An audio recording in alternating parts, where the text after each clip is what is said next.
Anong balak mo ngayon? Ha? Ipapahiya mo ko? Dahil kabit ako ng asawa mo?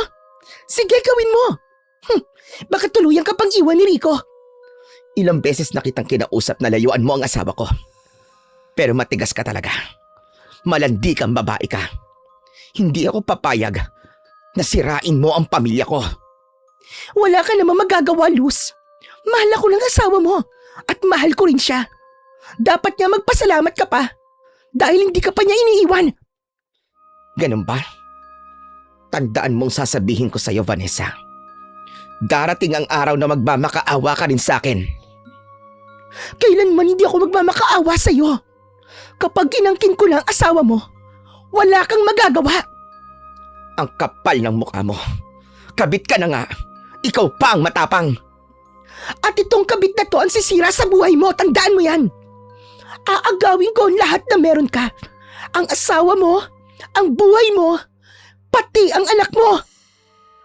At gagawin ko naman ang lahat para hindi mo tuluyang masira ang tahanan at ang pamilya ko. Tandaan mo yan. Magbabayad ka sa lahat ng ginawa mo. Dahil sa kahirapan, Panyero, nakagawa ako ng desisyong makakasakit sa kapwa ko babae.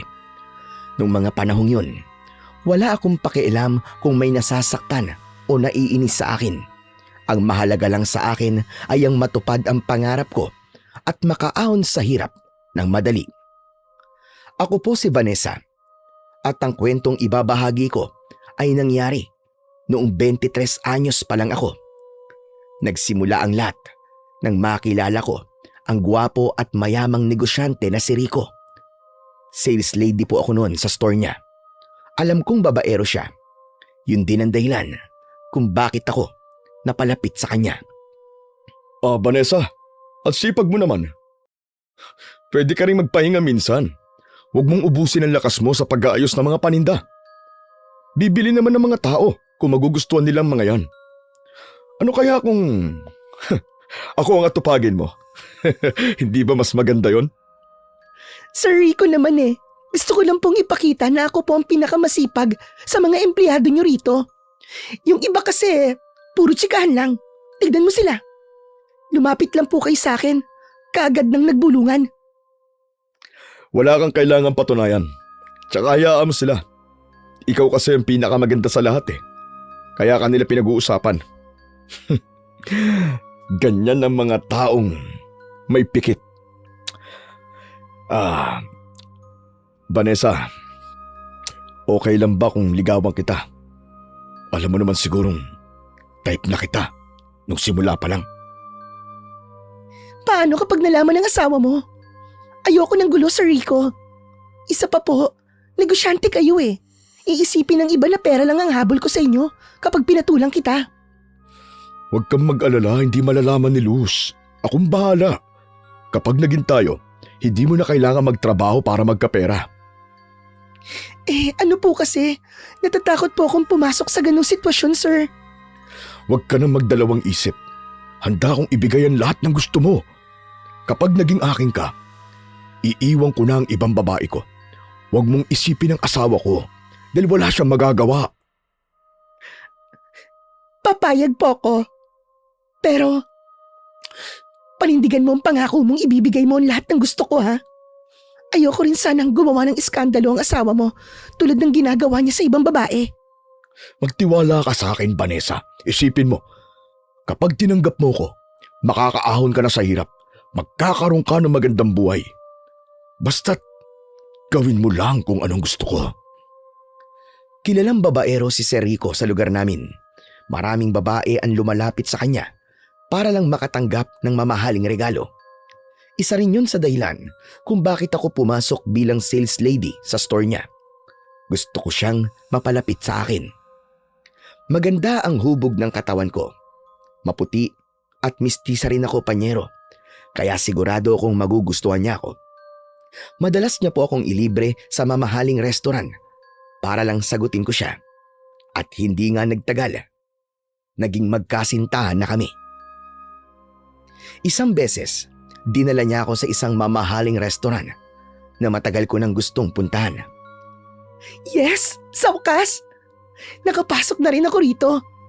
Alam mo bang matagal ko ng pangarap na makapunta sa restaurant na to? At tama nga sila. Lahat ng mga kumakain dito ay mga mayayaman. Ako ang tutupad sa lahat ng pangarap mo. Sinabi ko naman sa'yo, di ba? Balang araw, dadalhin din kita sa Disneyland. Bibilang kita ng mga mamahaling gamit. Salamat talaga, Rico. Dati, sir ang tawag ko sa'yo, pero ngayon, akin ka na. Alam mo, nagtataka nga ako eh. Kung ano ba nagustuhan mo sa akin. Alam mo ba, Vanessa? Sa lahat ng babaeng dumaan sa buhay ko, sa'yo lang ako naging ganito kasaya. Yung asawa ko kasi, boring at walang kwenta. Kung hindi lang nga dahil sa anak namin, matagal ko na siyang iniwan eh. Losyang na rin tapos matanda na. Wala nang asim kumbaga.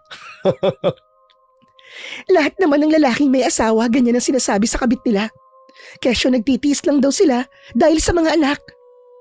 Vanessa naman, kapag hihiwalayan ko si Luz, magagalit sa akin ang anak ko.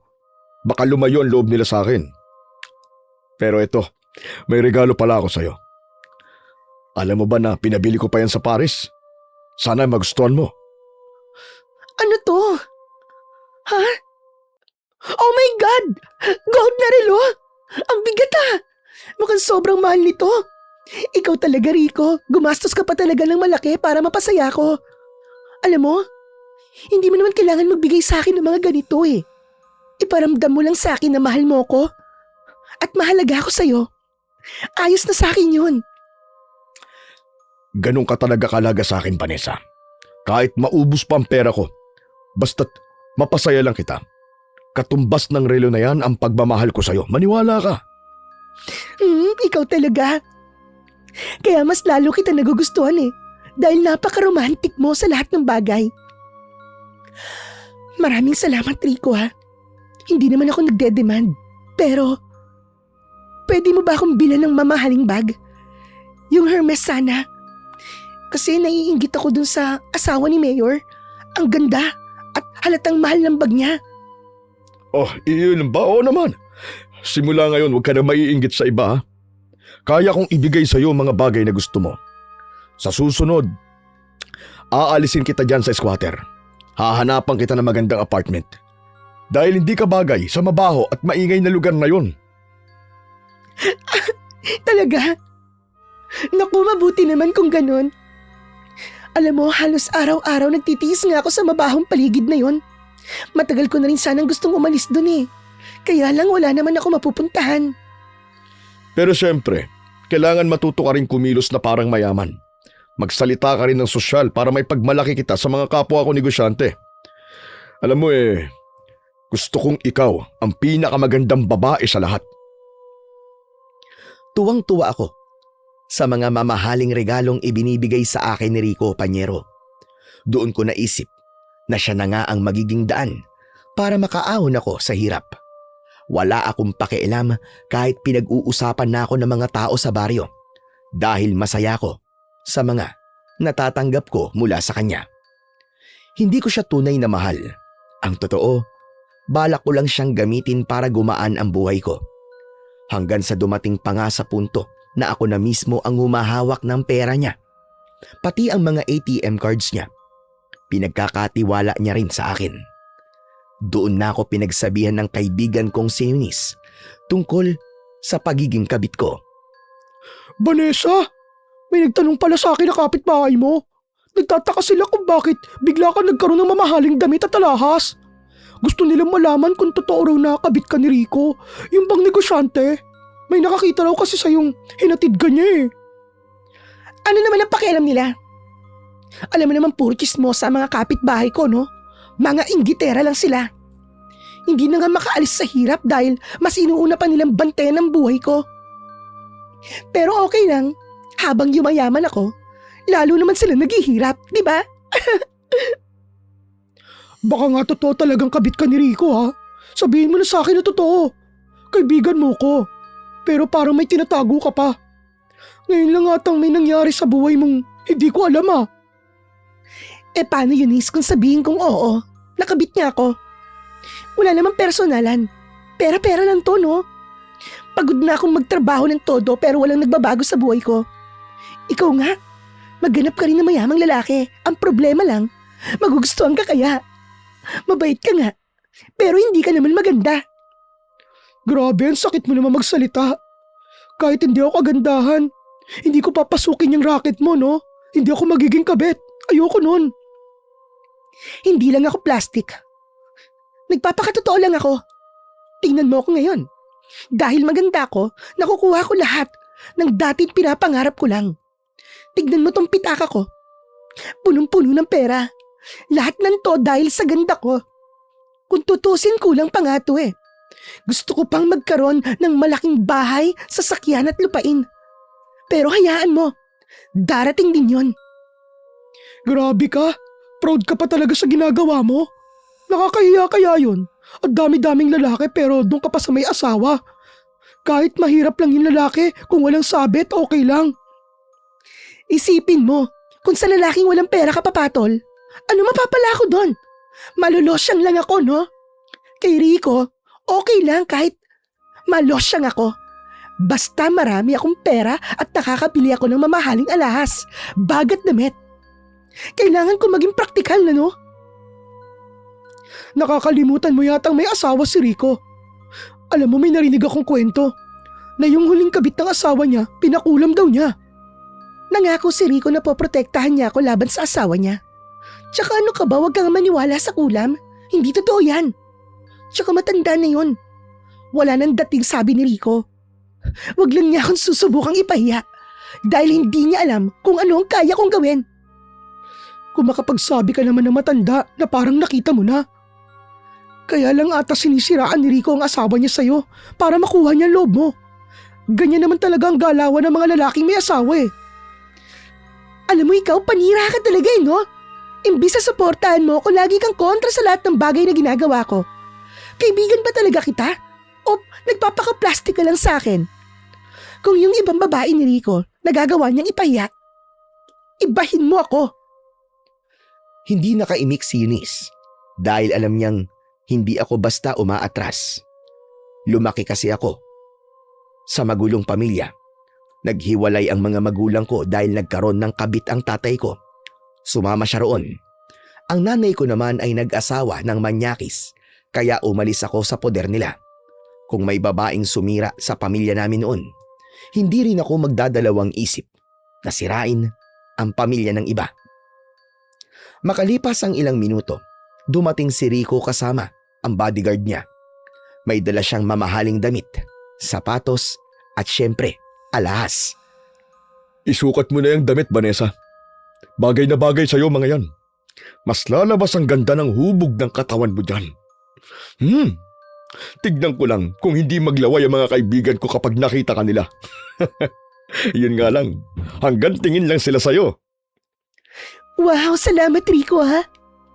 Alam mo talaga kung ano makapagpapasaya sa akin. Siya nga pala. Si Eunice, kababata ko. Mapagkakatiwalaan yan. Hindi niya tayo ibubuking sa asawa mo. Hi po, Sir Rico. Magandang araw po sa inyo.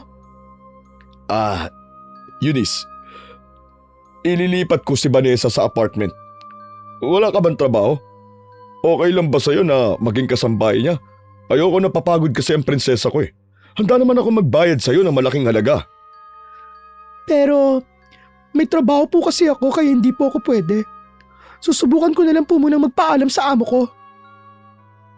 Rico, tignan mo tong damit na binili mo sa akin, no? Sakto talaga sa katawan ko. Alam na alam mo ang size ko, ha? Siyempre, ano pa bang hindi ko alam tungkol sa'yo? Lahat nakita ko na. O sige, aalis na rin kagad ako. May aasikasuhin pa ako eh. Bukas ng umaga, susunduin kita para mailipat ka na sa apartment mo. Gusto ko kasi na komportable ka, tsaka ayaw kong manatili ka rito dahil mukhang maraming lalaki ang interesado sa'yo dito eh. Bakit? Nagsiselos ka ba? Alam mo, wala sila sa kalingkingan mo. Hindi ko magugustuhan ng mga yun, ano? Bukod sa lasinggero, basagulero pa. Tsaka ang babantot. Sige na, hihintayin kita bukas ha. May gusto ka pa bang hilingin? Sabihin mo lang. Gusto ko sana mag-mall kasama si Eunice para makapag-shopping kami. Kaso kulang na ang pera ko eh. Gusto ko rin kasing maranasan ng kaibigan kong Nililibre ko siya. Yun lang ba? Eto, tanggapin mo to. Mamili kayo ng lahat ng gusto nyo. O ano, nakita mo na, Eunice? Binigyan tayo ni Rico ng pan-shopping. Magpasalamat ka naman sa kanya. Salamat po, Sir Rico. Pasensya na po kayo kay Vanessa. Mahilig po talaga siya sa mga mamahalin eh. Mahigpit kong hinawakan ang perang ibinigay ni Rico. Pagkaalis niya, napatalon ako sa sobrang tuwa. Pero napansin kong hindi masaya si Eunice. Parang hindi siya masaya na nakabingwit ako ng lalaking mapera. Nainis ako dahil pakiramdam ko ay naiinggit siya sa akin. Ano yan? Bakit ganyan ang mukha mo? Hindi ka ba masaya dahil may pera tayo? O naiinggit ka kasi wala ka nang meron ako? Eunice, ano ba? Ipakita mo naman sa akin na sinusuportahan mo ako sa mga desisyon ko. Pambihira ka naman eh. Teka nga, Vanessa, bakit naman ako maiinggit sa'yo? Nag-aalala lang ako. Walang magandang idudulot ang relasyon mo kay Rico. Ang pera kayang kitain yan. Pero ang makasira ng pamilya, hindi. Gusto mo bang mangyari sa anak ni Sir Rico ang nangyari sa'yo noon? Hindi ba iniwan ka ng tatay mo dahil sumama siya sa kabit niya? Umiiyak ka pa nga nun eh. At sinumpa mo ang kabit niya, diba? Natatandaan mo ba yun? Alam mo, Eunice, hindi ka talaga yayaman kung ganyan ka mag-isip. Halika na nga, pumunta na tayo sa mall. Bibilang kita ng damit. Libre ko. Ayoko. Buti sana kung pinaghirapan mo yung pere. Hiningi mo lang naman yan sa sugar daddy mo. Madadamay pa ako sa chismis ng mga tao. Huwag ka nga maarte. Pupunta tayo sa mall para mapalitan na yung damit mong parang basahan. Kita ko ang pagkainis sa mukha ni Eunice nang tawagin kong basahan ang damit niya. Alam kong nag-aalala siya sa akin. Pero alam ko ang ginagawa ko.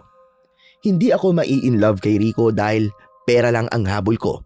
Sa totoo lang, nandidiri ako sa kanya. Pero mas nakakadiri ang maging mahirap. Ayokong mabuhay, nakangkong lang palagi ang ulam sa araw-araw. Pagdating namin sa mall, agad ko siyang dinala sa isang mamahaling tindahan ng damit. Ako na rin ang pumili ng para sa kanya. Yan! Bagay na bagay sa iyo yung damit na yan.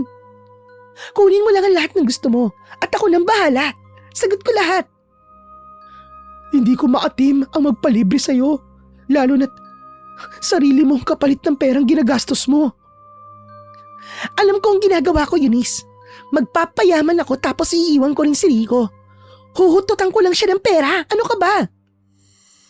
Ang inaalala ko kasi, Vanessa, baka mahuli ka ng asawa niya. Aba, mapera rin ang babaeng yun. Wala akong pakialam. Hanggat hindi sapat ang pera na kukuha ko kay Rico, hindi ko siya iiwan. Pinakikinabangan niyang katawan ko. Kaya, pakikinabangan ko rin siya. Mukhang hindi ko na talaga mababago ang isip mo. Basta tandaan mo ha, hindi ako nagkulang ng pagpapaalala sa'yo. Oo na po. O, tignan mo yung babaeng yun. Kanina pa siya nakatingin sa akin. Siguro naiinggit siya sa bag, sa damit, at sa sandals ko. Saang babae? Ayun oh, pero tumalikod na siya eh. Nang mapansin kong nakatingin siya sa akin. Alam mo dati, naiinggit lang ako sa mga babaeng magarbong manamit. Pero ngayon, ako na ang kinaiinggitan. Grabe, ang sarap pala sa pakiramdam. Nakapantay mo na ang mga asawa ng governor at mayor. Habang tumatagal ang relasyon namin ni Rico, mas lalo ring gumanda ang buhay ko. Nakahiga na ako sa malambot na kama, naka-aircon at nakakain ko na ang lahat ng gusto kong pagkain. Habang nagpapahinga ako sa apartment, bigla na lang may dumating na babae. Dumiretso siya sa loob na parang siya ang may-ari ng lugar. Nagalit ako, kaya sinigawan ko siya. Sino ka? Hindi ka marunong kumatok ka?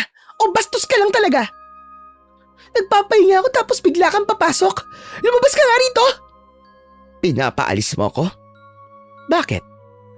Hindi mo ba ako kilala? Ako ang asawa ng lalaking inaagaw mo.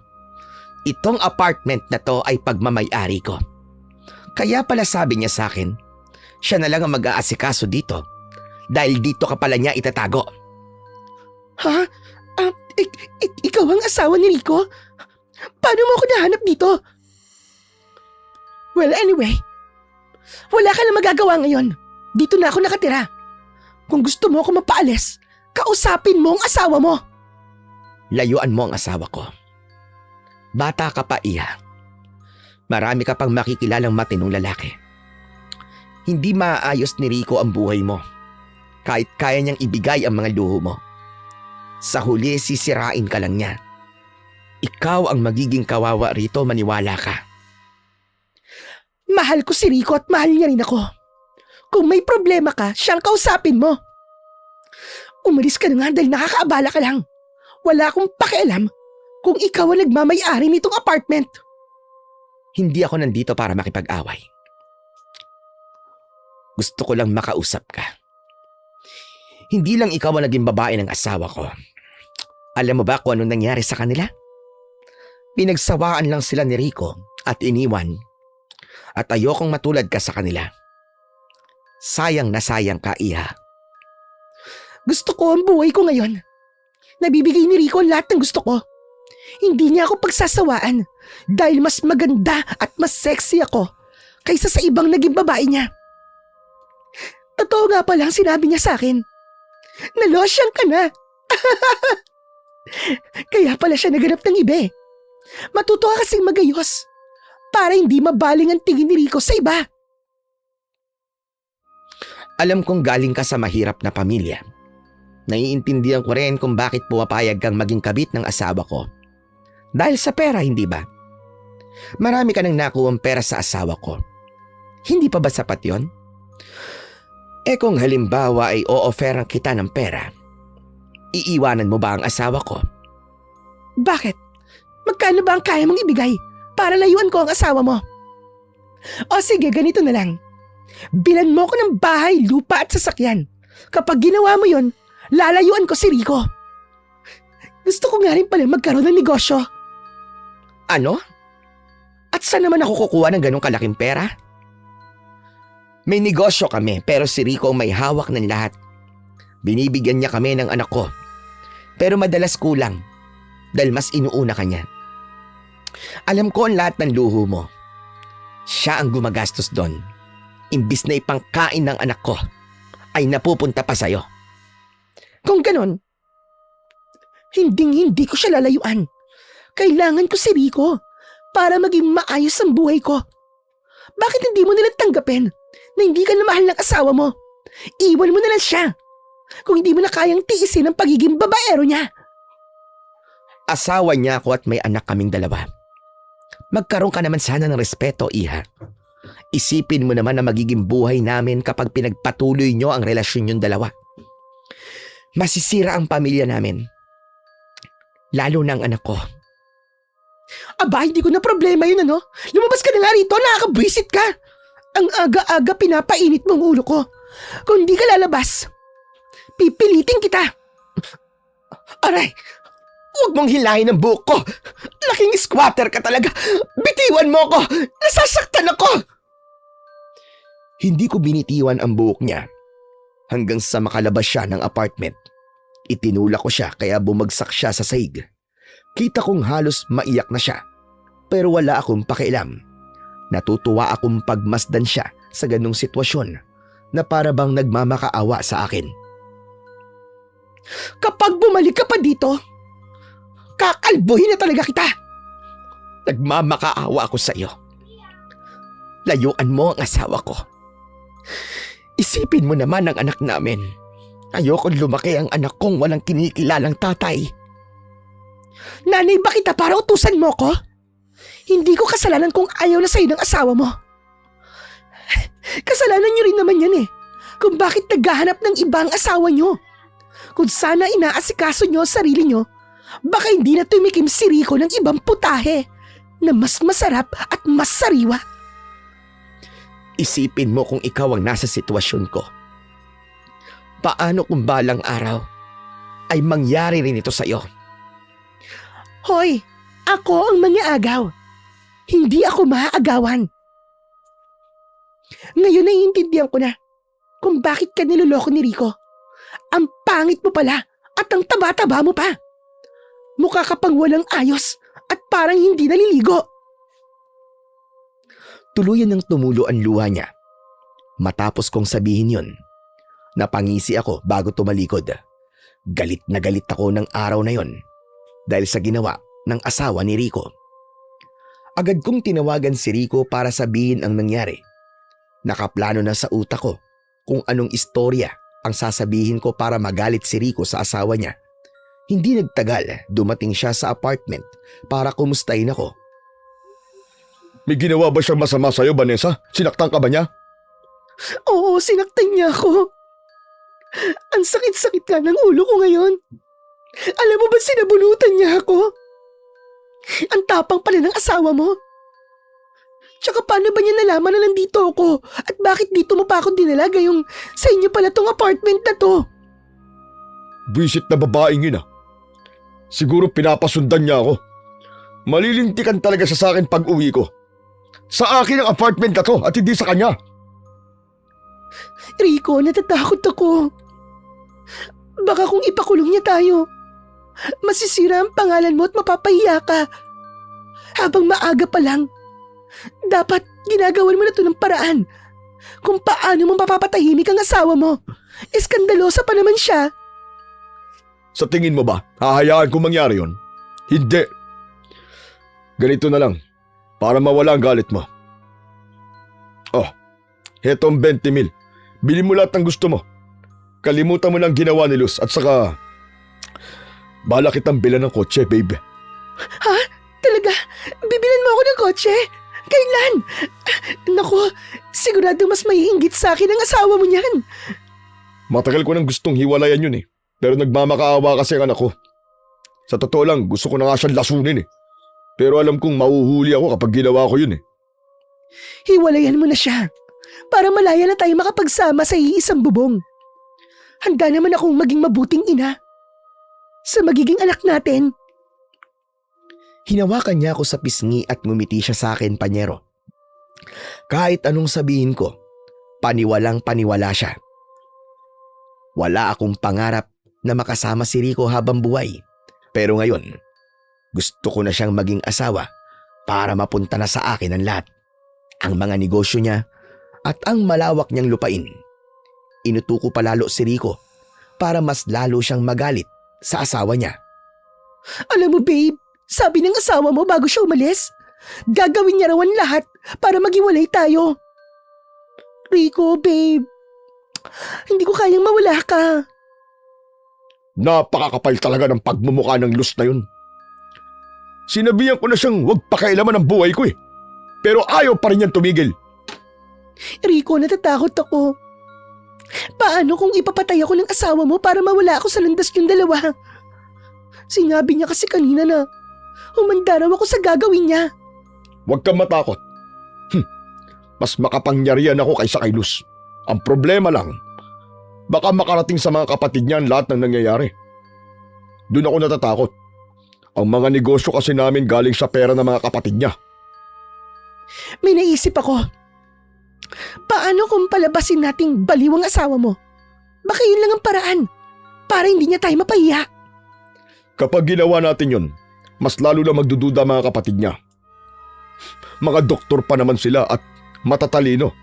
Imposibleng makalusot tayo. Hala, sige, hayaan mo na.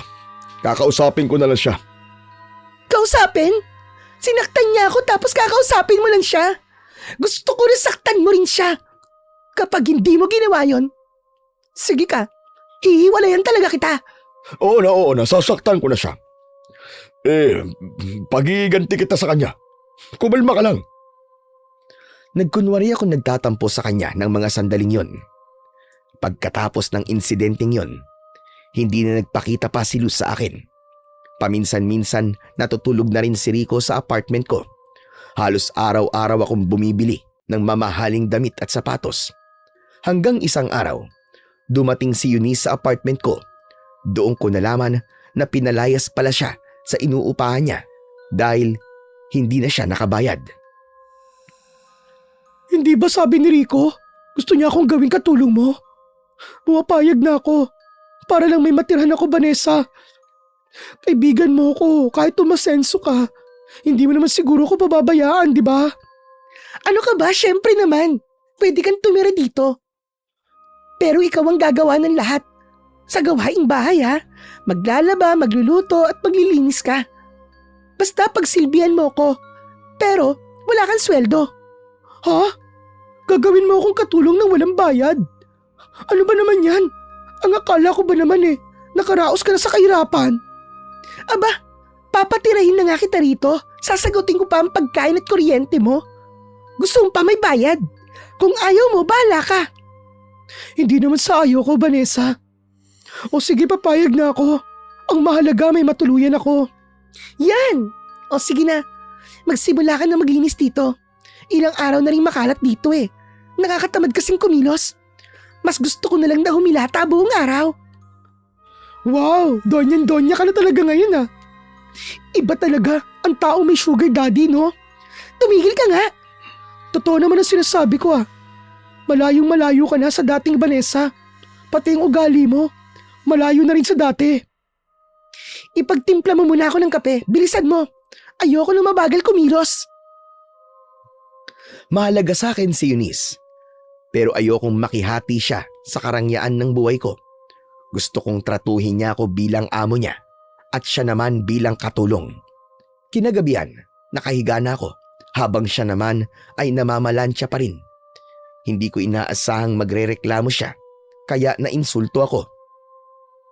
Ano bang karapatan mo magreklamo? Trabaho ng katulong yung ginagawa mo. Bagay lang naman sa iyan dahil lampas lupa ka. Vanessa, parang nakakalimutan mo na yata ang pinagsamahan natin dahil lang umasenso ka. Alam ko mahilig ka sa magarang buhay noon pa man. Pero hindi ko kalain, pati ako mamatayin mo. Parang yumabang ka na. Huwag mo akong matawag-tawag na mayabang Ayusin mo ang trabaho mo. Hindi porket magkaibigan tayo, pareho na tayo. Mas mataas na ang narating ko kaysa sa'yo, tandaan mo yan, Eunice. Habang buhay kang magiging mahirap. Bakit mo naman ako sinampal, Vanessa? Wala kang karapatang saktan ako. Porket kailangan kong tulong mo, taratatuhin mo ako na ganyan. Kulang pa nga yun Gusto mo bang dagdagan ko? Aray ko! Aray! Ang sakit ng ulo ko! Aray! Nahihilo ako! Uy, ano nangyayari sa'yo? Ano nangyayari sa'yo? Hindi mo ba narinig ang sinabi ko? Sumasakit ang ulo ko! Parang puputok ang mga ugat ko sa loob! Aray ko! Matulog ka na at baka buntis ka, kaya ka nagkakaganyan. Oo nga no, pero ayoko. Ayoko mabuntis kay Rico. Kapag nangyari yun, sisirain lang na ng katawan ko. Tatapusin ko lang ang trabaho ko. Mahirap na, baka masampal mo ko ulit. Katulong pa naman ang tingin mo sa akin dito. Parang sasabog ang ulo ko sa sobrang sakit. Pakiramdam ko, puputok ang ugat ko sa loob. Akala ko mawawala yon kapag nakatulog ako. Pero nagising ako dahil sa isang bangungot. Bangungot na muntik nang pumatay sa akin. Paggising ko, nanginginig ang katawan ko. Parang pinapasok ng lamig ang aking buong katawan.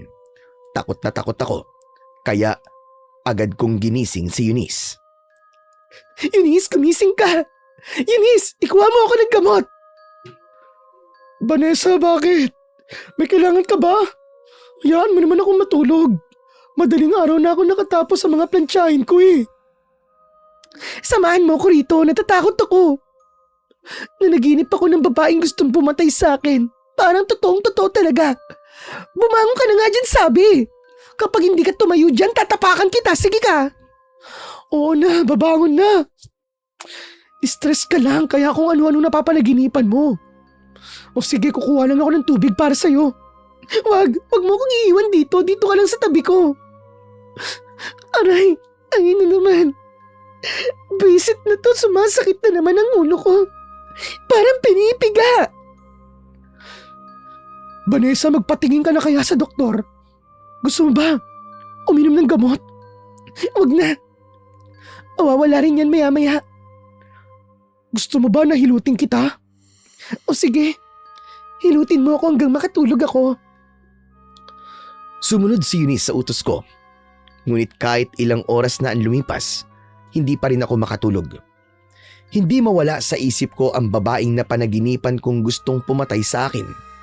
Natatakot akong isipin na baka buntis ako. Kaya kailangan kong makaisip kagad ng paraan kung paano yon mapipigilan. Pagsapit ng umaga, nagpakonsulta ako sa doktor. Sinamahan ako ni Rico at nalungkot siya nang malamang hindi ako buntis. Nagkunwari rin akong nalulungkot. Pero ang totoo, para akong nabunutan ng tinik. Akala ko talaga magkakaanak na tayo. Sana sa susunod mabuntis ka na. Handa naman akong magbago para sa'yo, Vanessa. Baka hindi pa talaga ngayon ang tamang panahon para magkaanak tayong dalawa. Hintayin na lang natin kung kailan tayo bibigyan ng Diyos ng biyaya. Magkakaanak din tayo, Rico. Dadaan muna tayo sa mall. May kikitain akong business partner doon. Mag-shopping ka muna habang kausap ko siya, ha? Kumain ka kung saan mo gusto. Wag na, nakakahiya naman. Baka isipin mong inuubos ko ang pera mo. Ano ka ba? Walang problema sa akin yung Vanessa. Matulog ka muna habang bumabiyahe tayo papunta mall para makapagpahinga ka kahit papano. Rico, kumusta pala ang asawa mo? Inawi mo ba siya nung nakaraan kaya hindi na siya nakabalik sa apartment? Nabugbog ko nga siya sa sobrang inis ko eh. Hindi ko naman sana siya sasaktan eh, kung hindi siya sumasagot. Eh yung anak niyo naman, alam na ba niyang may babae ka? Siya nga ang unang nakaalam ng tungkol sa atin. Pinakialaman ng anak ko ang gamit ko. Ayun, nakita niya ang litrato natin dalawa. Tapos yun, sinabi niya sa nanay niya. Inaantok ako.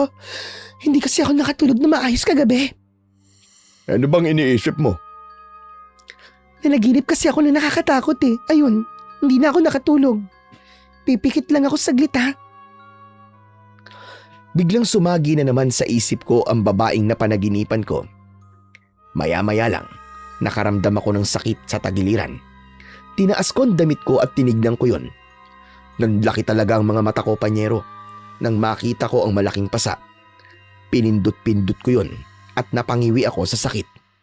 Hindi ko na sinabi kay Rico ang tungkol sa bagay na yon dahil sa lalim ng iniisip ko, hindi ko napansin na nasa harap na pala kami ng mall.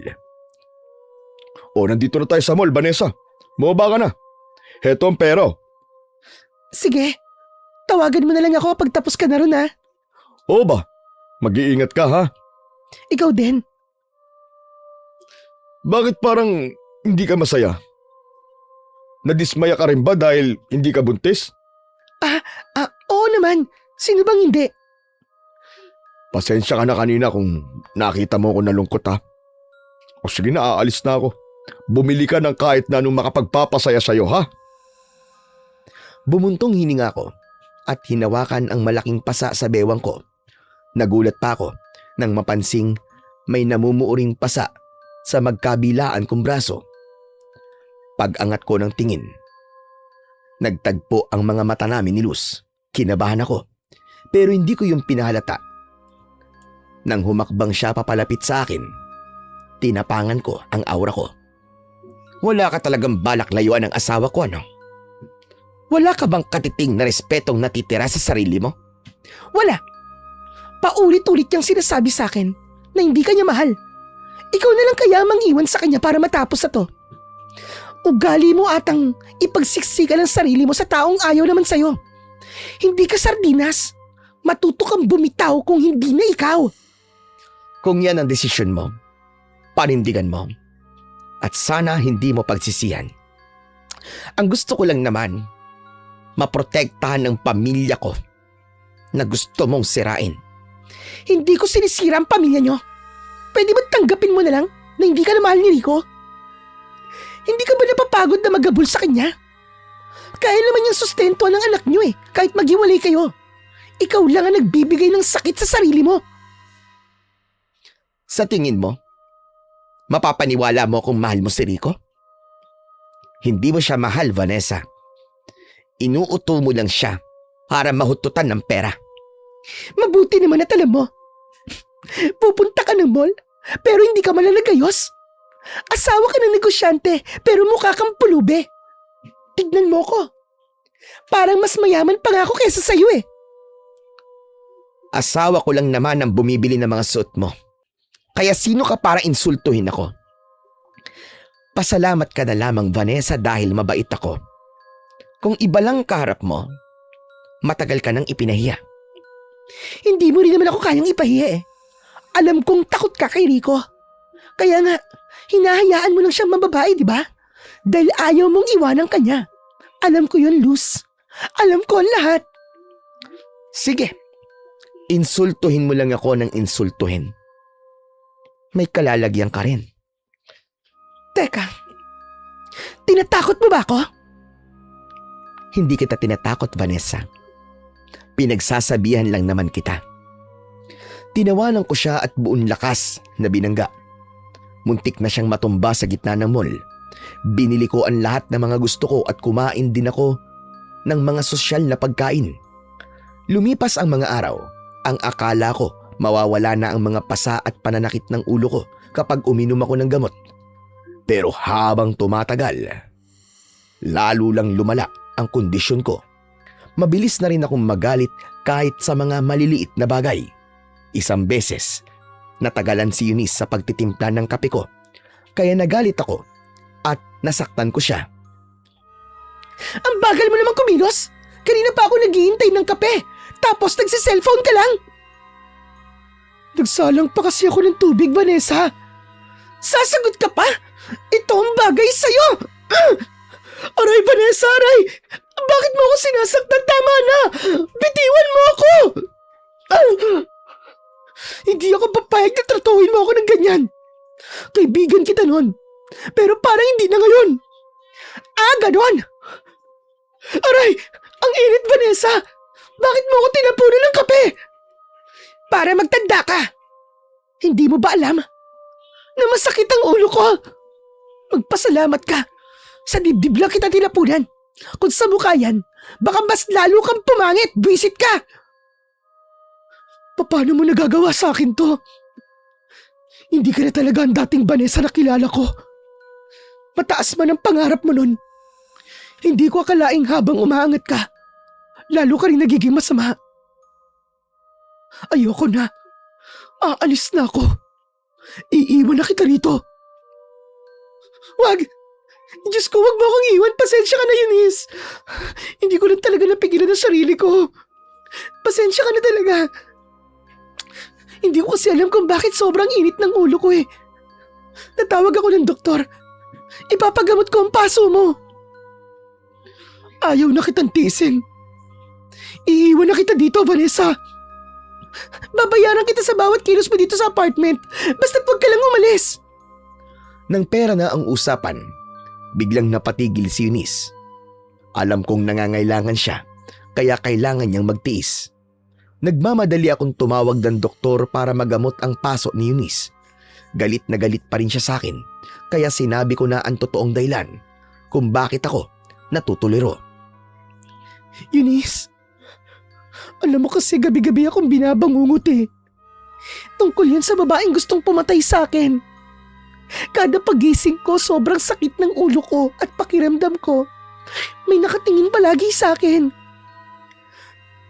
Pero hindi naman tamang ibunton mo sa akin ang lahat ng galit mo. Kakampi mo ko, Vanessa, at hindi ka away. Alam ko. Kaya nga wag mo akong iwan, Eunice. Ikaw lang naman ang nakakaintindi sa akin. Eunice? Eunice, may naririnig ako bumubulong sa akin. Ayoko, wag! Tama na! Tama na! Ang sakit ng tenga ko! Tama na! Vanessa, ano nangyayari sa'yo? Wala naman ako naririnig na boses ha. Tayong dalawa lang nag-uusap dito. May anino sa likod mo.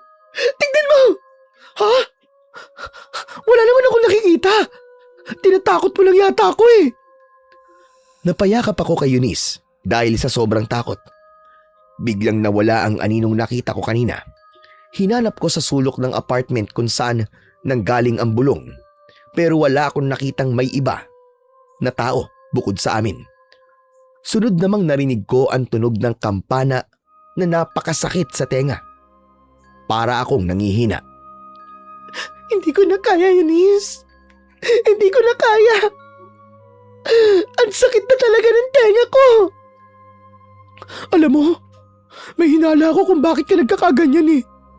Hindi kaya nakulam ka? At sino namang gagawa nun sa akin? Eunice, tulungan mo akong takpan ng tenga ko. Bilisan mo. Teka, may tao sa labas. Baka si Sir Rico yan. Bubuksan ko lang ha. Tignan mo muna mabuti kung si Rico nga. Baka yung babae na naman at papatayin niya ako. Napapraning ka na yata, Vanessa. Walang papatay sa'yo. Sandali lang. Titignan ko lang kung sino yung tao. Tumakbo si Eunice papunta sa pinto. Pagkaalis niya, biglang nawala ang mga bulong at tunog ng kampana. Pinilit kong makabangon at lumabas sa kwarto. Paglabas ko, si Luz pala ang dumating. Uminit kagad ang dugo ko nang makita ko siya. Dali-dali akong lumapit sa kanya at itinulak siya palabas ng pintuan. Hindi ba sinabi ko na huwag ka nang bumalik dito? Sa huling pagkakataon, Vanessa, kakausapin kita na maayos. Layuan mo ang asawa ko. Ang kulit mo! Hindi ko hihiwalayan si Rico. Akin siya! Balang araw, mapupunta rin sa akin ang pera mo, negosyo mo at mga ari-arian niya. At ikaw, baka sa kangkungan ka na pulutin. Tumigil ka. Nahihibang ka na talagang babae ka. Teka, bakit nasa iyo ang kwintas na yan? Akin ang kwintas sa suot mo. Regalo yan ng kapatid ko sa akin. Ah, ito ba? Regalo to ni Rico sa akin. Kaya hindi ko ibibigay ito sa'yo. Hoy, ano ka ba? Bakit mo inila? Ibalik mo sa akin yan! Ako ang nagmamay-ari ng bagay nito. Hindi mo yata alam na kaya nagkaroon ng negosyo si Rico dahil sa kapatid ko. Isa ka sa halimbawa ng mga babaeng walang modo. Wala kang pakialam kung may masaktan ka. Napakasama mong babae. Alam mo kung anong dapat sa'yo? Ang mamatay. Oo, masama na ako kung masama. Akin ang kwintas na yan. Ibalik mo ang kwintas ko! Ah! Kapag hindi mo binalik yan, magkakamatayan tayo rito. Wala ka talagang respeto, bastos ka. Halatang kulang ka sa aruga ng mga magulang mo. Huwag mong idadamay ang mga magulang ko dito. Vanessa, tama na.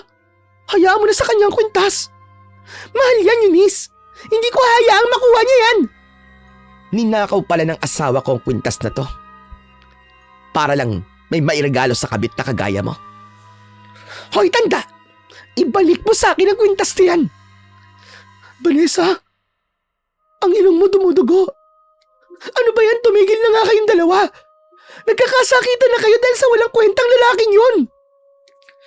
Pagsabihan mo tong kaibigan mo may pamilya ang lalaking kinakalantari niya. Hindi ka magiging masaya, Vanessa, hanggat may tinatapakan kang tao. Tandaan mo yan. Ma'am Luz, umalis na po kayo. Mukhang masama po talaga ang pakiramdam ni Vanessa. Tinalikuran kami ni Luz. Nang umalis siya, muntik na akong bumagsak sa sahig, kaya inalalayan ako ni Eunice pabalik sa higaan. Nanggigigil ako sa galit kay Luz ng mga sandaling yon. Pakiramdam ko, natalo niya ako. Nagwala ako sa higaan dahil sa inis at galit. Ah! Nakakainis talaga! Nakakainis! Ang sarap pumatay ng tao! Naku, baka mauntog ka dyan, Vanessa. Magulos dili ka lang. Wala kang ginawa nung inagaw niya sa akin ng kwintas. Tinignan mo lang akong api-apihin ng babaeng yon. Tama na yan. Sarili mo lang ang pinapagod mo eh. Bakit hindi mo isipin kung bakit hanggang ngayon tumudugo pa rin ang ilong mo? Halika nga rito. Pupunasan ko ang ilong mo. Hala, Vanessa, parang nilalagnat ka. Sandali, kukuha lang ako ng gamot. Ang kapal talaga ng mukha niyang pumunta rito. Kung hindi lang masama ang pakiramdam ko, kinaladkad ko na palabas yun eh. Hindi ako papayag na hindi mabawi ang kwintas na yun. Mahal yun. Maraming naiinggit sa akin dahil doon. Hayaan mo na, Vanessa. Marami ka pa namang alahas dyan. Tsaka hindi ka pa kumakain kaya hindi ka pwedeng uminom ng gamot. Kagabi ka pa walang kain. Ano? Kagabi pa ako hindi kumakain? Oo. Yung pagkain na hinanda ko sa'yo, napanis lang. Nakalimutan mo na ba? Diyos ko, naniniwala na talaga ako na kulam ka. Bakit hindi kaya tayo magpatawas kay Kateryo? Hindi na normal yung nararamdaman mo. Tsaka tignan mo, pumapayat ka na rin. Hindi ko maalalang hindi ako kumain kagabi Ano ba talaga nangyayari sa akin? Natatakot na ako. O sige Eunice, pupunta tayo kay Kateryo. Ayoko nang maranasan to. Para ako mababaliw sa mga bulong at tunog ng kampana na naririnig ko. Pero bago tayo umalis, kumain ka muna at uminom ng gamot. Ayoko, wag mo akong iwan mag-isa. Pakiramdam ko kapag mag-isa ako, doon ko naririnig ang mga bulong Wisit, sino ba may kagagawa dito sa akin? Baka yung mga inggitera naming kapitbahay. Malalaman natin mamaya yan kapag nagpatawas na tayo kay Kateryo. Pero kailangan mo pa rin kumain, Vanessa. Bibigay ang katawan mo niyan. Tignan mo ang sarili mo, Hindi ka na rin nakakapagsuklay. Kunin mo nga ang suklay. Magsusuklay ako. Nang iabot niya sa akin ang suklay, agad akong tumakbo papunta sa harap ng salamin. Doon ko lang napansin na nangingitim na pala ang ilalim ng mga mata ko. Pati ang mga pasa sa katawan ko, mas lalo pang dumadami. Gusto kong maiyak sa sobrang takot, pero ayokong magpakita ng kahinaan. Sinuklay ko ang buhok ko, ngunit napasigaw ako ng malakas nang makita kong napakaraming buhok ang sumama sa suklay. Eunice! Eunice, tignan mo! Nalalaga sa buhok ko. Ayokong pumangit. Diyos ko, ano ba nangyayari sa akin? Ikaw ba may gawa nito? May inilagay ka bang gamot sa pagkain ko? Kaya naglalaga sa buhok ko? Umamin ka! Ha? Ako? Hindi ko magagawa sa'yo yan. Wala akong kinalaman dyan. Sabi ko naman sa'yo, di ba? Kinukulam ka kaya ganyan na nangyayari sa'yo. Maniwala ka sa akin. Ganyan din ang mga naging sinyalis sa nanay ko noon. Nang nakulam siya.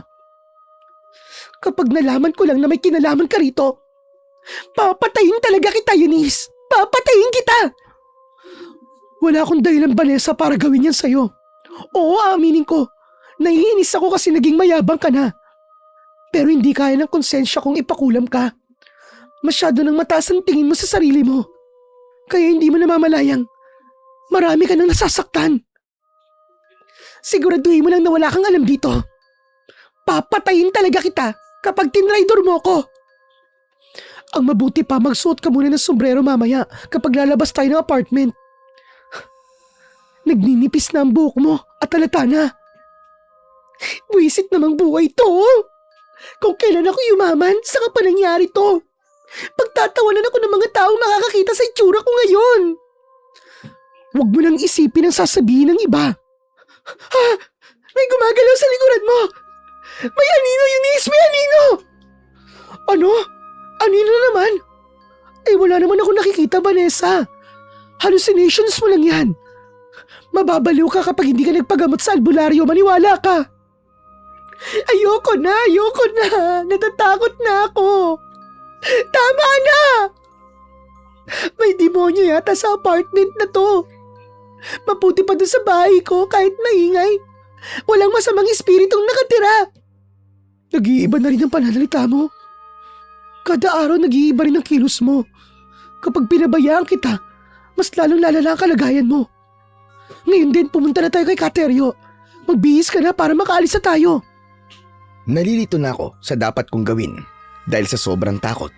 Una, natatakot akong mawala ang kagandahan ko. Pangalawa, baka mamatay ako. Habang naghahanda ako para pumunta sa bahay ni Kateryo, nakarinig na naman ako ng tunog ng kampana. Napasigaw ako ng malakas habang may bumubulong na para bang nasa loob lang ng kwarto ko ang nagsasalita. Nagwawala ako. Gusto kong tumakbo at magtago sa lugar na wala akong maririnig. Hanggang sa mapansin ko ang bukas na bintana. Vanessa, saan ka pupunta? Hoy, anong gagawin mo? Tatalon ka ba dyan? Basag ang bungo mo kapag nahulog ka sa baba. Kailangan ko silang takasan. Ito lang ang paraan para hindi ko sila marinig. Huwag mong gagawin yan. Aalis tayo ngayon din. Labanan mo mga naririnig mo.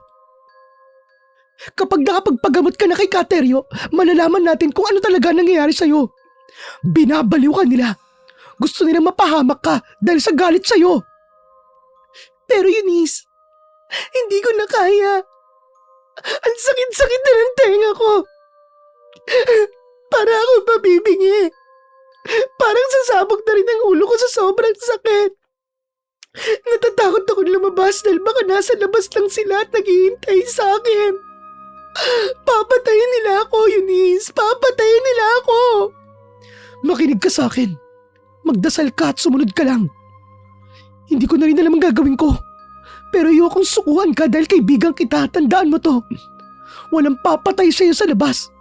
Kumapit ka sa akin at habang papunta tayo sa bahay ni Kateryo, magdasal ka lang, okay? Habang papunta kami sa bahay ni Kateryo, bigla na namang nawala ang mga boses na naririnig ko. Kahit paano ay medyo kumalma ko, pero matindi pa rin ang takot na nararamdaman ko. Pakiramdam ko, kahit saan ako magpunta, nakasunod lang ang babae sa akin. Pagdating namin sa bahay ng albularyo, agad niya akong sinuri. Ikwento mo sa akin kung anong nararamdaman mo at kailan nagsimula ang sakit mo. Mga 1 buwan na po siguro. Nagkakaroon po ako ng bangungot tungkol sa isang babaeng gustong pumatay sa akin. Madalas din pong sumakit ang ulo ko at ngayon nilalagnat na po ako. Kahit anong inumin ko pong gamot, hindi pa rin po ako gumagaling. Madali na rin po ako magalit kahit sa maliliit na bagay lang. Susuriin ko rin ang katawan mo. Kung maaari, pahintulutan mo kung hawakan ka. Parte pa rin po ba yan ang panggagamot nyo? Baka naman minamanyak niyo na po ako. Hoy Vanessa! Ganyan talaga mga albularyo. Sumunod ka na lang. Ikaw rin naman ang mahihirapan kapag nag-inarte ka pa. Marami na akong nagamot, Iya. Pero wala naman nagreklamo sa paraan ko. Basta gumaling sila. Kailangan kong mahawakan kung saan unang lumabas ang mga pasamo. Sige po. Papayag ako mahawakan niyo ako. Pero siguraduhin niyo magagamot niyo ako. Ayoko nang maranasan ulit ang mga bagay na yun. Gagawin ko lang ang lahat na makakaya ko para matulungan ka. Ayan, tapos ko na suriin ang mga pasamo. Kailangan kitang tawasin ngayon para malaman natin kung ano ang may gawa nito sa'yo. Pagkatapos po ba ng tawas, ano na po ang mangyayari? Manood ka na lang at huwag ka nang maingay habang nanggagamot ako. Hindi ako nagsalita at nagmasid na lang sa ginagawa niya. Naghanda siya ng maliit na palanggana na may malinaw na tubig at pinatakan yun ng langis. Habang nagdarasal siya sa wikang Latin, pinapatulo niya sa tubig ang natutunaw na kandila. Hinawakan niya ako sa noo habang patuloy na nagdadasal. Pakiramdam ko ay gumagaan ng pakiramdam ko. Pero maya-maya, nakaramdam na naman ako ng matinding pagod at antok. Ilang minuto pa ang lumipas bago siya tumigil sa pagdarasal. Tapos na po ba? Oo, Kateryo, ano po nakita niyo sakit ni Vanessa? kinulam ang kaibigan mo. May babaeng galit na galit sa kanya, kaya siya pinakulam para makaganti. Tignan mo ang hugis ng natunaw na kandila sa palanggana. Wangis ito ng isang babaeng punong-puno ng galit at paghihirap. Kung ganun, tama ka nga, Eunice. Nakulam ako. Pero sino naman kaya ang gumawa nito sa akin? Wala naman akong kaaway ah. Imposibleng kukulamin ka kung wala kang nakaaway. Sa ugali mong yan, sigurado kong marami ang may galit sa'yo. Ang alam ko po, kayang malaman ng albularyo kung sino ang nagpakulam, hindi po ba? Luz. Luz ang pangalan ng babaeng nagpakulam sa'yo. Ano? Si Ma'am Luz? Ang asawa ni Sir Rico? Walang iya siyang babae siya. Hindi ko siya mapapatawad sa ginawa niya sa akin, Kateryo. May gamot po ba kayo na panlaban sa kulam? Bigyan niyo po ako. Ang gamot sa kulam ay hindi libre. May bayad yon. 1,000 ang pinakabababa kong singil. Kahit dodoblehin ko pa po ang bayad, basta may gamot kayo. Akin na yun. Eunice, bayaran mo si Kateryo para mabigyan niya ako. Ito po, Kateryo. Sandali lang. Kukuhanin ko lang ang gamot. Siguraduhin niyo lang po na mabisa yan. Ang ayoko po sa lahat, yung niloloko ko. Ang gamot na ito ay gawa sa halamang may dasal at ritual. Pero huwag kang umasa lang sa pangontra na ibibigay ko. Kailangan may gawin ka rin para sa sarili mo. Maglagay ka ng asin sa paligid ng bahay mo bilang proteksyon laban sa kulam. Pero alam mo ba kung ano ang pinakamabisang panlaban sa kulam? Ang taimtim na pagdarasal. Susundin ko lahat ng payo niyo para lang gumaling ako. Sasabihin ko kay Rico ang ginawa sa akin ni Luz. Kailangan maging impyerno rin ang buhay niya, katulad ng ginawa niya sa akin. Umalis kami sa bahay ni Kateryo, dala ang gamot. Galit na galit ako nang malaman kong si Luz pala ang dahilan kung bakit ako naghihirap. Agad kong tinawagan si Rico. Dumating naman siya sa apartment at mukhang nagulat sa itsura ko. Vanessa, ano nangyayari sa'yo? Bakit parang ang bilis mo yatang pumayat at manghina? Aba, malayong-malayo ka na sa dati. Hindi na malaman ang mga hita mo. Kagagawan to ng asawa mo, Rico. Galing ako sa albularyo at nalaman kong pinakulam niya pala ako. Nag-usap na kami ni Luz. At sabi niya, hindi raw siya gagawa ng kahit na ano para sirain tayo. Anak ng... Yung pala, pinapakulam ka niya. Kailangan pagbayaran ng asawa mo ang ginawa niya sa akin. Papayag ka bang ganituhin niya ako? Siyempre, kailangan mo akong ipagiganti. Kailangan ko munang pumunta ng Vietnam dahil may aasikasuhin ako ron. Pagbalik ko, hihiwalayan ko na si Luz. Ngayon na rin ang alis ko, Vanessa. Iiwanan kita ng pera, huwag kang mag-alala, para may pampagamot ka. Kailangan pagbalik ko, magaling ka na at maayos na ulit ang itsura mo, ha? Akin ang pera. Eto, Eunice. Ikaw na muna ang bahala kay Vanessa, ha? O sige, mauuna na ako. Vanessa, pinayuhan na kitang walang magandang may dudulot ang pakikipagrelasyon mo kay Rico. Tignan mo nga, parang wala naman siyang pakialam sa'yo. Ikaw, pera lang ang habol mo sa kanya, habang siya naman, ginagawa ka ng parausan. Pwede ba tumahimik ka na lang? Wala ka naman may tutulong eh. Alam mo, may naisip na akong gagawin. Susugurin ko ang babaeng yon. Ano? Hindi mo pa rin ibababa ang pride mo? Ayoko mawala ang lahat sa akin, Eunice. Ipaglalaban ko to. Ayokong bumalik sa dati kong buhay. Ngayon may maayos na akong tirahan. Magagandang damit, sandals, sapatos at mga alahas. Kung di dahil kay Rico, wala ako ng mga yon. Marami ka nang nakuha kay Rico kaya tama na. Alam ko naman kung bakit ayaw mong kumalas sa kanya eh. Tigilan mo na ang kaibangan mo. Dahil hindi mapupunta sa iyo ang negosyo at mga lupain niya. May asawa siya, may anak at kasal silang dalawa. Ikaw ano ka ba? Kabit ka lang ah. Hindi ako magpapatalo sa legal na asawa. Tara, aalis tayo. Pupuntahan natin si Luz. Gustong gusto ko nang saktan si Luz. Kahit hindi pa kami nagkaharap. Kung papatayin niya ako gamit ang kulam, uunahan ko na siya. Pinipigilan ako ni Eunice na huwag gumawa ng iskandalo pero hindi ko na mapigil ang galit ko sa asawa ni Rico. Pagdating namin sa bahay nila, sumigaw kagad ako sa labas ng gate na patingin ng mga kapitbahay pero wala akong pakialam. Ang gusto ko lang mangyari noon ay ang makaganti sa kanya. Luz! Lumabas ka dyan! Harapin mo ako! Lintik kang babae ka! Impacta ka! Vanessa, nakakahiya na. Wala ka na bang respeto sa sarili mo? Tumahimik ka! Huwag mo akong pakialaman! Hoy, Luz! Harapin mo ako kung matapang ka talaga! Huwag kang magtago dyan! Lumabas ka rito! Diyos ko naman, Vanessa, para ka ng baliw dyan. O ayan na. Palabas na si Luz. Sandali nga. Bakit ka ba nag-iiskandalo sa labas ng bahay ko? Natutulog ang anak kong may sakit kaya umalis ka na rito. Hoy babae! Akala mo ba hindi ko alam na ikaw ang nagpakulam sa akin? Napakawalang iya mo. Ipatigil mo na yan. Dahil kung hindi, papatayin kita! Bakit? Bumibigay na ba ang katawan mo? Iiwan ka ni Rico kapag mukha ka ng kalansay.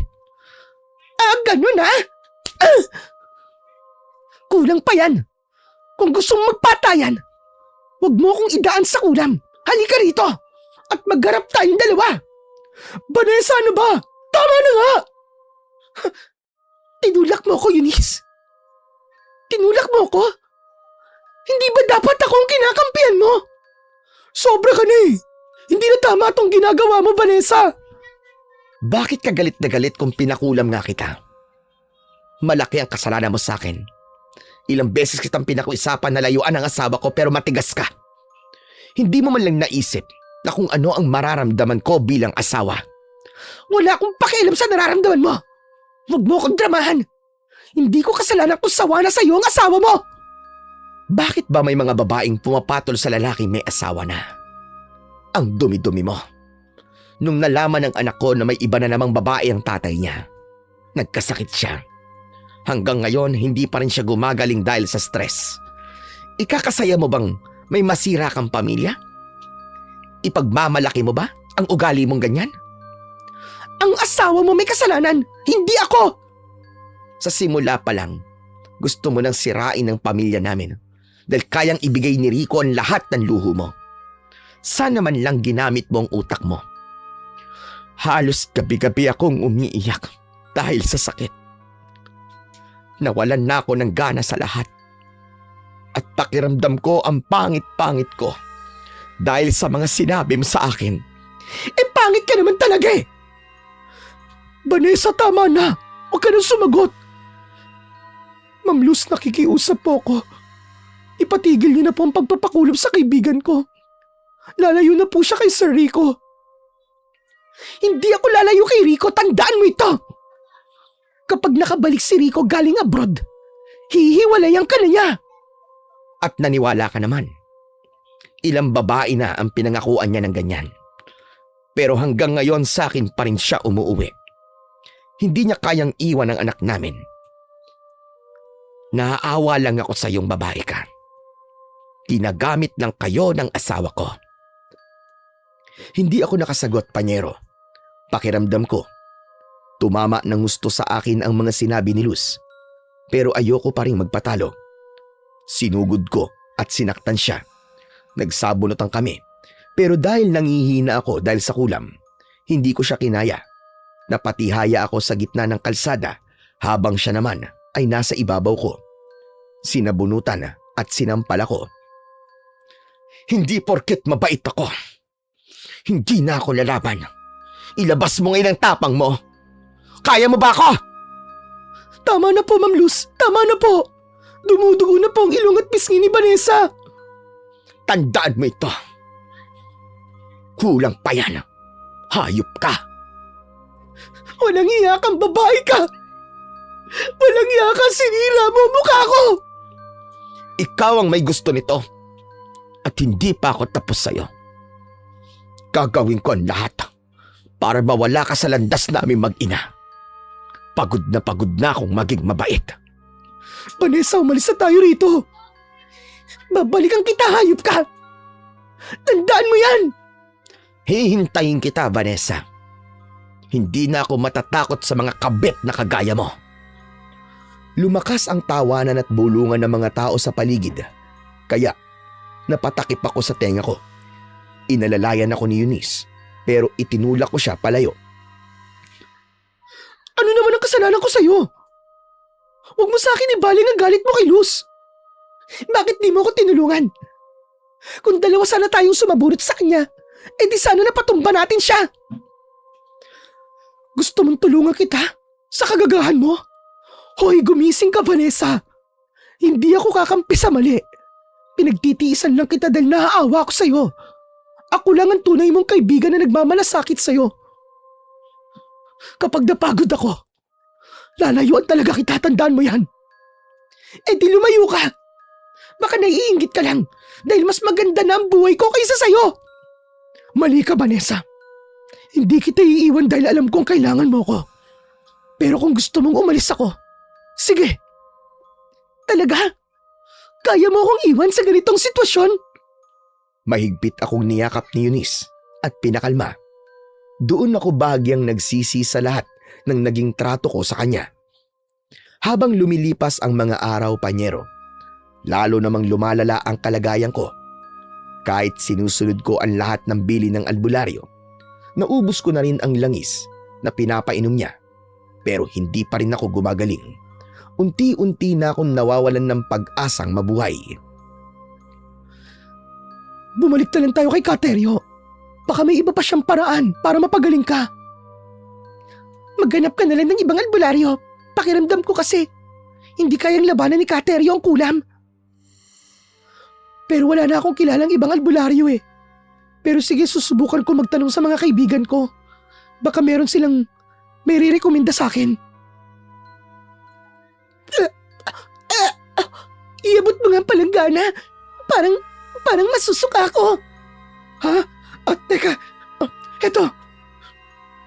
Vanessa, nag-aalala na talaga ako sa'yo. Wala ka nang kinakain pero suka ka na suka. Ang asim. Tsaka parang may dugo na. Tignan mo ang suka mo. Parang may lamang kasama at may dugo nga. Diyos ko, Vanessa. Sobrang nangihina ka na. Payat ka na rin. Kapag bumalik si Rico, ipapagamot ko ng sarili ko sa doktor. Hindi kayang gamutin ng doktor ang kulam, Vanessa. Alam ko. Pero gusto ko rin magpatingin sa doktor habang nagpapagamot sa albularyo. Nahihirapan na rin akong huminga. Natatakot ako mamatay. Kailan ba babalik si Rico? Nung nakaraang araw pa yata siya nakauwi. Nagtataka nga ako kung bakit hindi pa siya bumibisita. Tawagin mo nga siya. Sabihin mong nasa bingit na ako ng kamatayan para mataranta siya. Sumunod naman si Eunice sa sinabi ko. Nang matapos niyang tawagan si Rico, nangako itong pupunta sa apartment. Habang hinihintay ko siya, may nakita kong babaeng nakatayo sa paanan ng kama ko. May hawak siyang kutsilyo at parang gusto niya akong patayin. Eunice! Eunice, yung babae nandiyan siya! Pigilan mo siya! Huwag mo hayaang patayin niya ako, Eunice! Ha? Saan? Wala naman ako nakikita, Vanessa. Guni-guni mo lang yan. Nandiyan siya, tignan mo. Tignan mo kasi yung tinuturo ko. Ano ka ba? Tinitignan ko naman pero wala talaga ako makita. Kahit ako natatakot na rin sa kalagayan mo. Diyos ko, papalapit na siya. Lumayo ka sa akin, demonyo ka. Hindi kita hayaang patayin ako. Ako na mismo tatapos sa sarili ko. Hoy, ano ka ba? Bakit sinasakal mo ang sarili mo? Alisin mo ang kamay mo sa leeg mo. Hindi ako at sumasakal sa sarili ko. Yung babae. Alisin mo. Alisin mo, Vanessa. Ayan. Buti naman natanggal ko. Mabuti pa yatang itali na lang kita para hindi mo masaktan ang sarili mo. Hindi ko sinasaktan ang sarili ko, Eunice. May nag-uutos din sa akin at hindi ko siya kayang pigilan. Vanessa! Vanessa, buksan mo ang pinto! Oh, nandiyan na pala si Rico. Ayusin mo sarili mo, dali. Buksan mo na ang pinto. Kailangan niya makita ko anong sitwasyon ko ngayon. Dahil sa asawa niya. Para awayin niya si Luz. Sige na, buksan mo na ang pinto. Bumuntong hininga si Eunice at agad na binuksan ang pinto. Nang makita ko ni Rico, bigla niya akong marahas na inila mula sa higaan. Rico, ano bang ginagawa mo? Bakit mo ako sinasaktan? Hindi mo ba nakikita ang kalagayan ko? Tignan mo ako! Dahil to sa asawa mo! Ayoko na sa babaeng sakitin. Hindi na kita kailangan. Nakahanap na ako ng ibang magpapasaya sa akin. Umalis ka na rito sa apartment ko at bumalik ka na dun sa squatter kung saan ka nababagay. Ano? Teka lang naman. Hindi mo pwedeng iwan si Vanessa sa ganitong kalagayan niya. Dahil ikaw ang dahilan kung bakit siya pinakulam ng asawa mo. Wala na akong pakialam kahit mamatay pa siya. Oh, etong pera, Eunice. Ibili mo na lang siya ng kabaong kapag namatay siya. Lumayas na kayo rito. Rico, hindi mo pwedeng gawin sa akin to. Mahal mo ako, hindi ba? Rico naman, pag-usapan natin to. Gagaling pa ako. Babalik din ako sa dati kong itsura. Gagawin ko ang lahat sa'yo, paliligayahin kita pangako. Lahat ng iutos mo, gagawin ko. Umalis na kayo. Eunice, ano ba? Halika na, Vanessa. Ito na ang sinasabi ko sa'yo nun eh. Walang magandang mangyayari sa relasyon nyo. Tignan mo. Iniwan ka niya nang wala na siyang pakinabang sa'yo. Hayop ka! Hayop ka, Rico! Hayop ka! Hayop ka! Tapos na tayo. Yung mga binigay ko sa'yo, huwag kang mag-alala, hindi ko babawiin yun. Ipapadala ko na lang sa bahay mong marumi na kagaya mo. Hayop ka! Hayop ka! Magsisisi ka sa ginawa mo sa akin! Bakit naman ako magsisisi? Para ka ng bangkayo. Marami pang babae dyan na sexy at maganda. At sigurado na papayag sila sa akin. Vanessa, tanggapin mo na. Ang babaero talaga yan. Kahit anong gawin mo, babalik pa rin yan sa asawa niya. Magbago ka na lang at magsimula ulit. Ano na lang ang sasabihin ng mga tao sa akin? Pagtatawanan nila ako kapag bumalik ako sa hirap. Walang nakakahiya sa pagiging mahirap. Magtulungan tayong makaahon. Bumalik ako sa maliit kong bahay sa squatter. Gaya ng inaasahan ko, pinag-uusapan ako ng mga tao. Ipinadala ni Rico sa driver niya ang mga alahas at mamahaling gamit na ibinigay niya sa akin noon. Napaiyak ako sa nangyari sa buhay ko.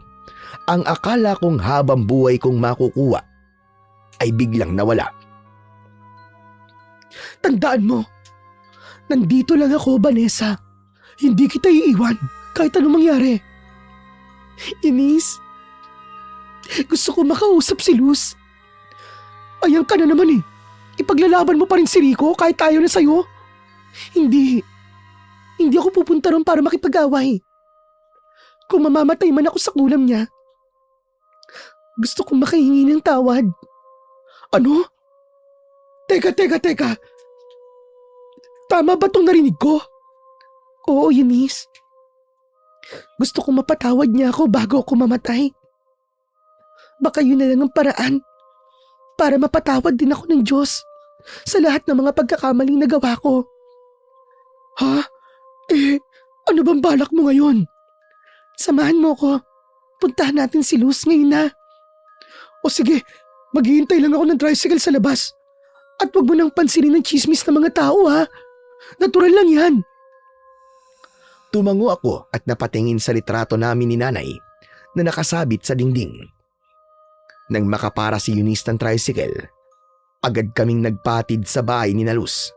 Ngunit pagdating namin, dumating din si Rico sakay ng kotse. Galit niya akong tinignan. Kulang pa bang perang binigay ko sa'yo? Umalis na kayo rito! Huwag mo nang guluhin ang pamilya ko. Ayoko na sa'yo. Tignan mo nga yung itsura mo. Sa tingin mo, magugustuhan pa ba kita? Hindi ako pumunta rito para sa'yo. Gusto ko makausap ang asawa mo. At anong sasabihin mo sa kanya? Umalis na kayo. Bago pa kayo makita ng anak ko. Kakausapin lang naman ni Vanessa si Ma'am Luz. Sandali lang kami, Sir Rico. Sasabihin ko lang sa asawa mo na wala kang kwentang tao. Hayop ka! Ang lakas ng loob mong tawagin akong walang kwenta at hayop. Hoy! Mapera akong tao. Kaya kong makuha kahit sinong babae. Bakit kipagpapalit ang asawa ko sa gold digger na kagaya mo? Wala kang halaga sa akin, Vanessa. Laruan lang kita. Nagamit lang natin ang isa't isa. Ngayon wala ka ng pakinabang. Gusto na kitang mawala sa buhay ko dahil salot ka. Bakit niyo naman po siya sinaktan, Sir Rico? Hindi ba kayo naaawa sa kanya? Tatawag ako ng tao para kalad ka rin kayo palabas dito. Ayaw niyong umalis, ha? Eunice! Eunice! Sumasama na naman ang pakiramdam ko. Sumasama na naman.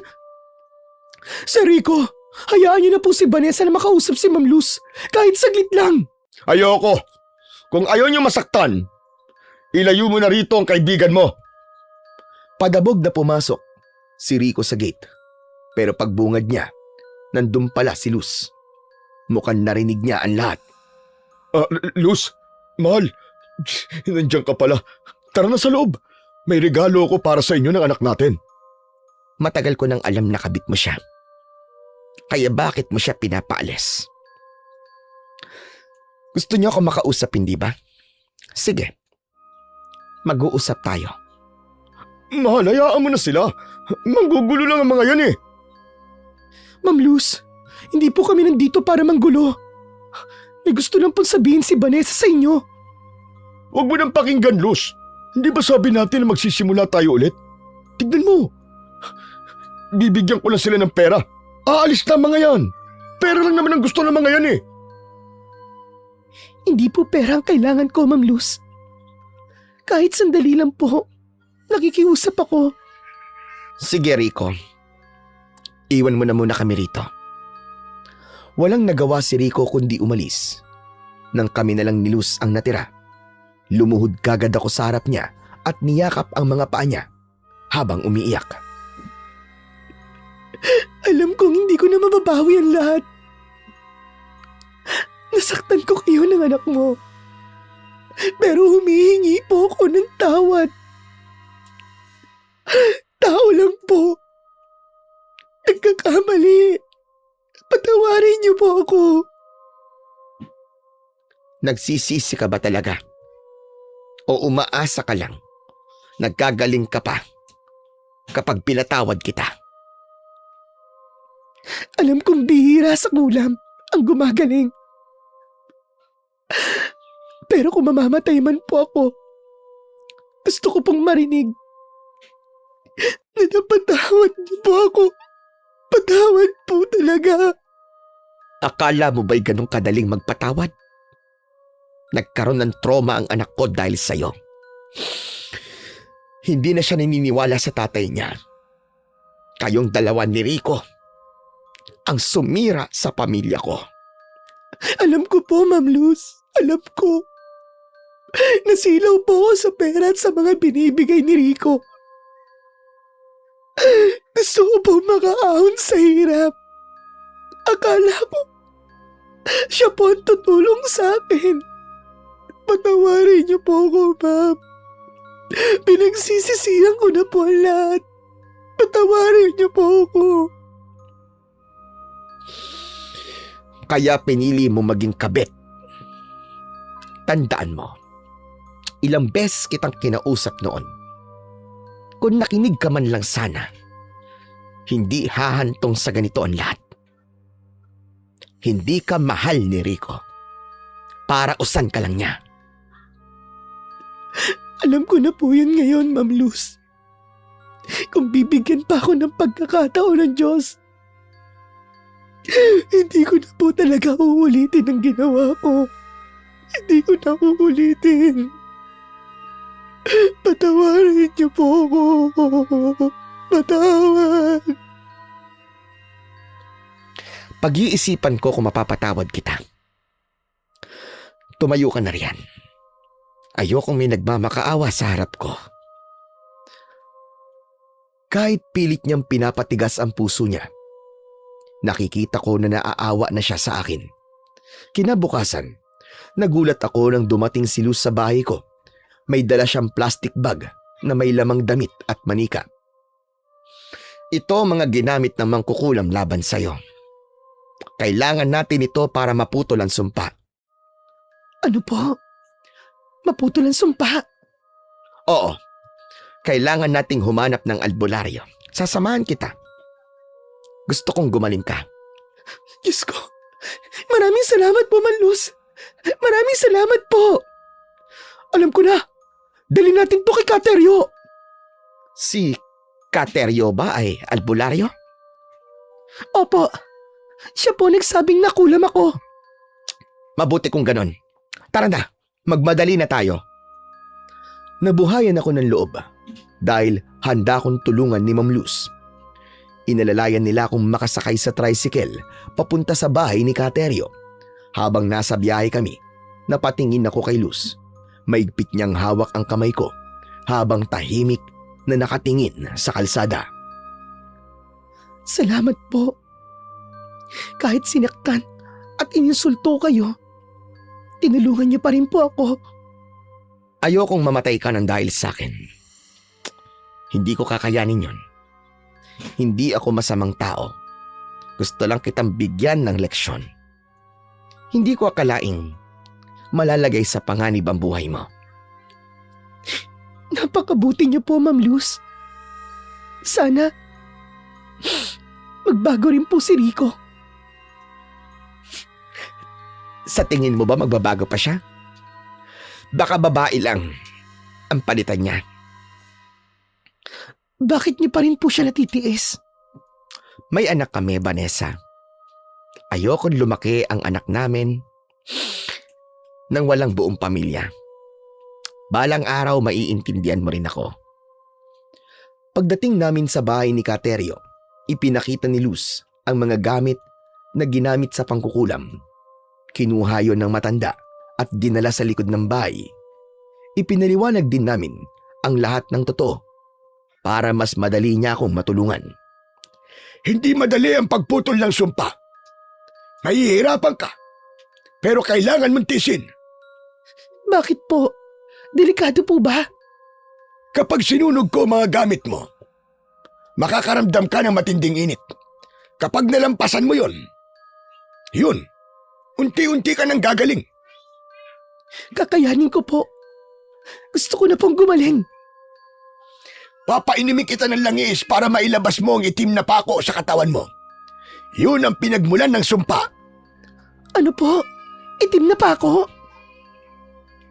Oo, yun ang dahilan ng sakit mo. Kaya't lakasan mo ang loob mo. Nagsindi si Kateryo ng puting kandila at pinahawak yun sa akin habang nagdarasal siya sa Latin. Pinainom niya ako ng mapait at malansang langis. Hindi nagtagal, nagsimula akong madwal. Kateryo, hindi ko pa rin may luhang pa ako. Hindi na po ako makahinga. Kaya mo yan. Ilabas mo. Nangingitim na mga sugat mo. Senyales na lumalabas ng sumpa. Parang may lumalabas po sa lalamunan ko. Kateryo, parang may lumalabas. Ayan, sige. Ilabas mo. Pilitin mo.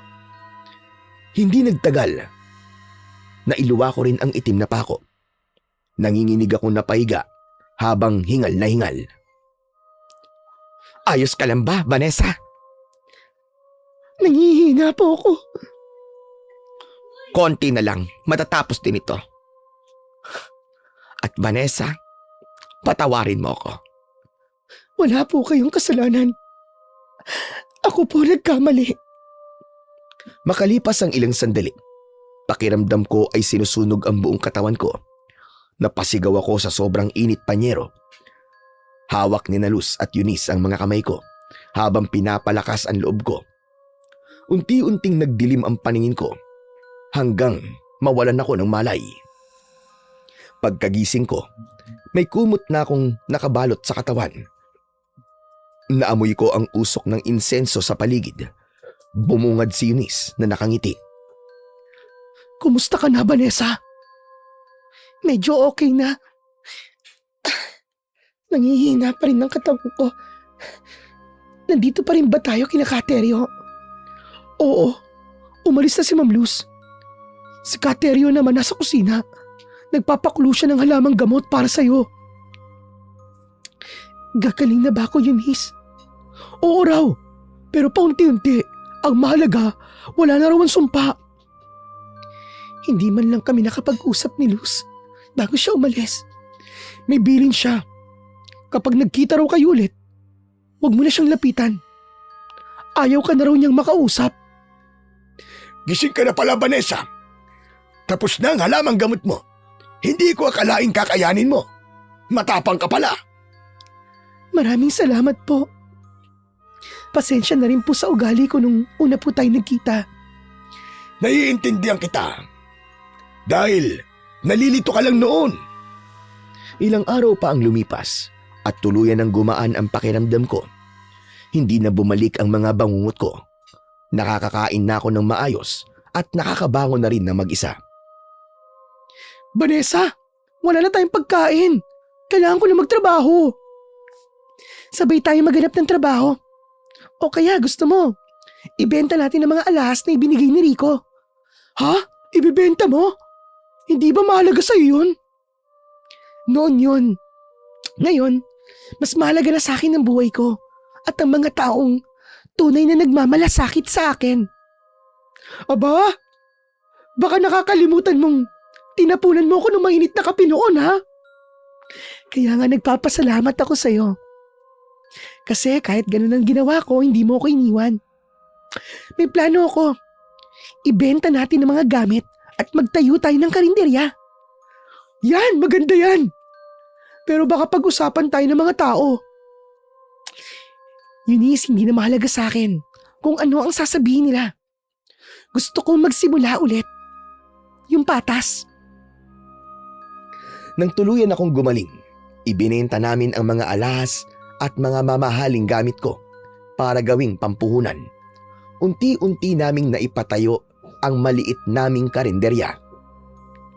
Sa wakas, may sarili ka ng negosyo. Dati pangarap mo lang to, di ba?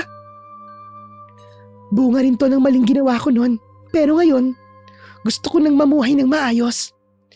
Ang mahalaga, nagbago ka na. Salamat, Eunice. Dahil di mo ko iniwan. Kung nawala ka, baka nabaliw na ako. Habang nag-uusap kami, may humintong sasakyan sa harap ng karinderya. Vanessa, sasakyan si Rico yan, di ba? Si Luz ang bumaba. Lumapit si Luz at tinignan ang karinderya namin. Ito na ba ang bago mong negosyo, Vanessa? Opo. Sa susunod na linggo pa po kami magbubukas. Mabuti naman. Alam mo, ganyan din kami nagsimula noon ni Rico.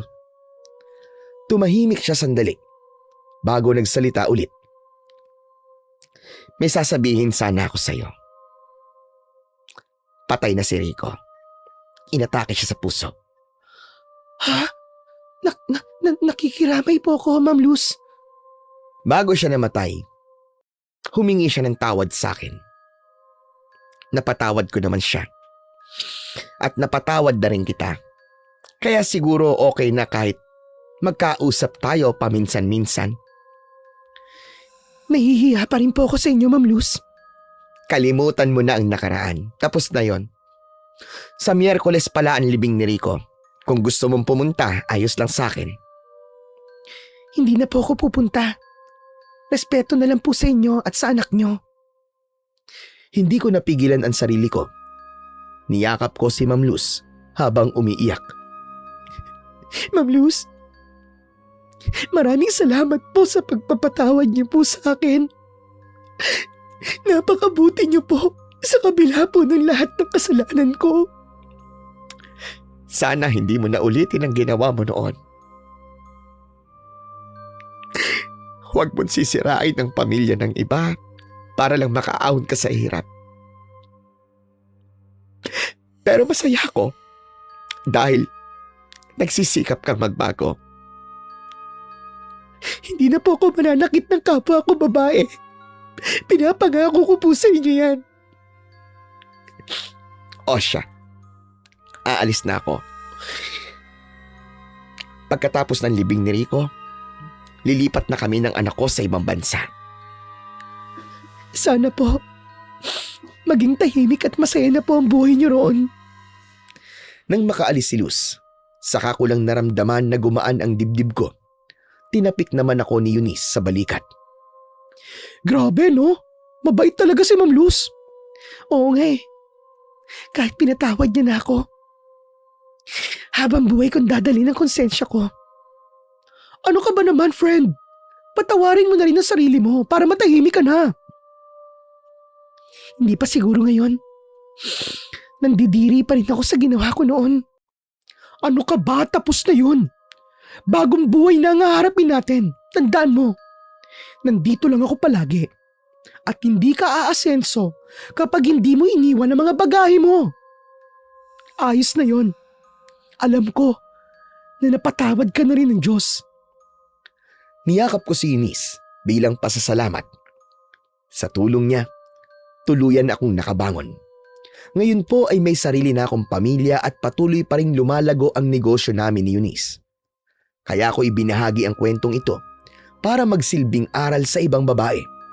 Kapag mas pinahalagahan ng pera at material na bagay kaysa sa tamang asal at dignidad, maaaring masira ang buhay at mga relasyon.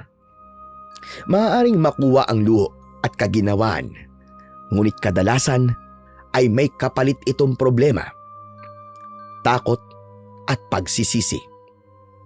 Iwasan ang pakikipagrelasyon sa lalaking may asawa o may sabit dahil walang maidudulot ang pagsira sa pamilya ng iba.